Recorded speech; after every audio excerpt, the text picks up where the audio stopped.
Hello again. Today we're going to speak about things that are charming. In the Torah, it calls it chen. Charm is chen. It's a type of inner beauty, not really beauty like something that looks so stunning necessarily, but something that's really charming. Sometimes a person can be charming, or an object, or an action, or different types of things. When a person acts in a certain way, it could be a charming type of way of acting. So what is the idea behind things that are charming? So the Rebbe says in Torah Aleph, in Likutei Moharan, the first Torah in Likutei Moharan, he explains that the idea of something that's charming is really a revelation of a hidden wisdom. When there's wisdom inside of something very deep, and it's being revealed out in the open, then that is something that's charming. So a lot of times a person can walk down the street and see something that's stunning or beautiful or charming, and let's say he sees a nice car or a nice toy or a nice whatever, and he thinks to himself, that computer or that car or that building, it's really stunning. It's really shocking. It really hits the spot. Now, what is inside of it? If you look deeply, you'll see that it's a revelation of wisdom.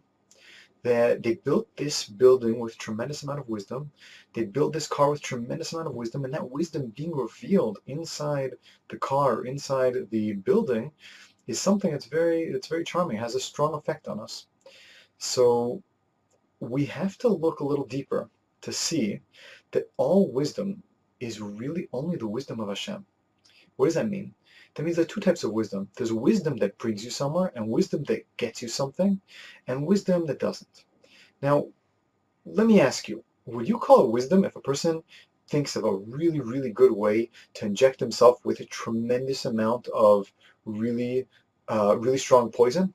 Is that a wisdom? No, it's very smart. He may have a lot of brains. He may have high IQ, but he's not. I wouldn't call him really. Ultimately, I wouldn't call him so smart. That's a really unintelligent thing to do. What's wise is something that helps you in the end, something that's going to be good for you in the end. So different people in different parts of life, different types of people have different ways of looking at what really is good in the end and how far the end they look. But the Torah says the end is really very long and we have eternity. Our neshama lasts forever, and the only thing that's really smart is to do mitzvahs, is to do good things. So this is the true wisdom inside everything. And this is not always, I don't mean to say it's the true wisdom inside everything, because sometimes when a person creates a lethal weapon or a torture, chamber or something really bad, I'm just using these random examples. Maybe there's something good with, torture chamber at some time in history, I don't know. But when a person creates something which is really bad, it's a perversion of wisdom. He's taking wisdom or intelligence, and instead of applying it, instead of using it and understanding it, in a context of eternity and saying, what am I really here for? They're twisting it around for their own personal benefit, just to get some short-term pleasure. Really long-term, the only thing that's really beneficial is doing good things, is doing things that bring you closer to Hashem, and that's true wisdom. So next time you see something that's really beautiful, really charming, really smart, then keep in mind, the only real smartness is smartness of serving Hashem. And that's really the root where even the Rishonim, when they create something which is bad, or it's certainly something which is not good or bad, or could be used either way, like a car, a person could use it to drive to bad places, or a person could use it for good things. So the root is that there's wisdom being revealed here. Now that wisdom, we can attach ourselves to the wisdom, the root of the wisdom, and the root of all wisdom is the wisdom of Hashem, the wisdom of coming close to Hashem. All the other wisdoms are just a perversion of that. So when we realize what's going on, when we see something beautiful and we connect and we see there's a revelation of something wise, it's not just, as opposed to something, there are wise people, they're very smart people, and their wisdom stays in their head. That's not charming, that's not beautiful, that's not stunning. Something that's charming and beautiful is when that wisdom becomes expressed in a physical sense, in a way that a person can see. That's something that's charming. So when you see something charming next, remember, this is a revelation of wisdom. That's what the Rebbe says in Torah Aleph. And this revelation of wisdom is really rooted in true wisdom, wisdom of serving Hashem.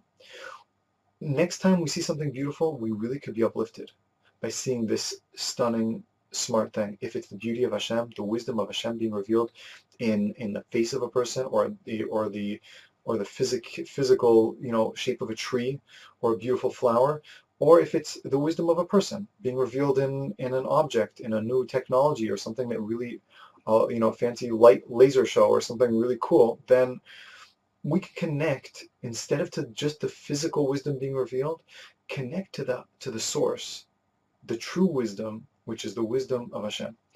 And in this way, Be'ez Hashem, next time we see something charming, we'll be able to be uplifted, we'll be able to be closer to Hashem, we'll be able to be more cognizant of the root of everything as we go about our physical world here in this world. Ad Mea Ve'esrim Be'ez Hashem. We should all be zocheh to connect everything physical and even slightly physical, like charming things, and to connect it to the true spiritual source. In this particular case, the wisdom of Hashem. Hashem Shalom Basal, Be'ez Hashem.